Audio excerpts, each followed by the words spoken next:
Excuses, excuses. We all have them. Why do we allow excuses to take over and sabotage our dreams of being healthy and fit, energized and happy? Do we accept the status quo to be comfortable? Maybe too comfortable. We give in to foods that taste good and soothe our frazzled emotions. Are we subconsciously staying in a rut because we accept the status quo and give up on being anything better? In other words, we settle. It is time to say, no more excuses. It is time to claim our new destiny and the life we desire to have for the rest of our lives. Roberto Hernandez, a contestant on The Biggest Loser, season 17, and the eventual winner of the competition, went on a rant. He was sick and tired of not being there for his boys and wanted to inspire America to get off their couches and get moving. He encouraged viewers to just get started with a little walking and then add from there until they were jogging. He wanted to inspire them to stop sabotaging themselves, but instead to work hard. We rationalize to make excuses for our behavior to justify our actions. According to Merriam Webster's dictionary, the word rationalize means to make a decision that seems reasonable without analyzing one's true motives or beliefs. In the process, we use likely, but not true reasons for our behaviors. Think of the word rationalize as rational lies. This is what we tell ourselves, reasonable lies to justify our actions, to give ourselves permission to do what we have second thoughts about doing. We make our behavior acceptable when it really ends up sabotaging what we desire for ourselves.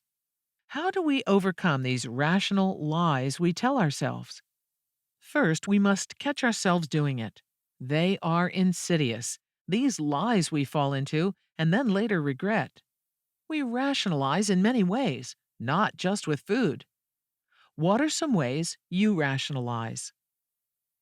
Stop here and think of rationalizations, rational lies you use to make it okay to engage in behavior you know won't be good for you in the long run. Go to page 11 in your journal to record your answers. Rationalization. I haven't had this food in such a long time, I can start back on my eating plan tomorrow. Consequence? You eat too much because it's so good. You cannot go to sleep because you're too full, and you don't sleep well because your body is digesting the food.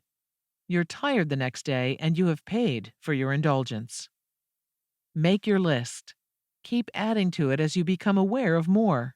As part of the consequences, you not only face negative physical results, but also negative emotions such as disgust, self-hatred, guilt, and the negative self-talk that goes along with these emotions. I'm such a failure.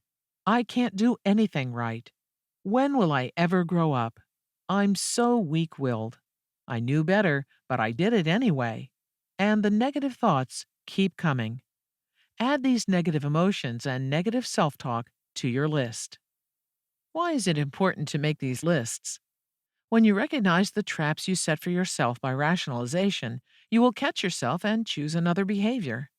When you're aware of the possible pitfalls, you can pre-plan an exit strategy.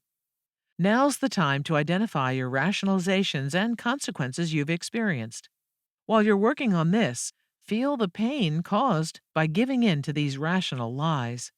At the time, it made sense to you, but if you took a minute to think about it, you might have chosen differently. Have you become lulled into a sense of complacency? It's too much work to think of changing, and I'm tired, you tell yourself. I'm not that bad off. I can start when there's a break in all this work, or when the kids go back to school, or leave home, or whatever. You've become desensitized to your need and desire to be healthy, energetic, and happier. Are you settling for less than your best self?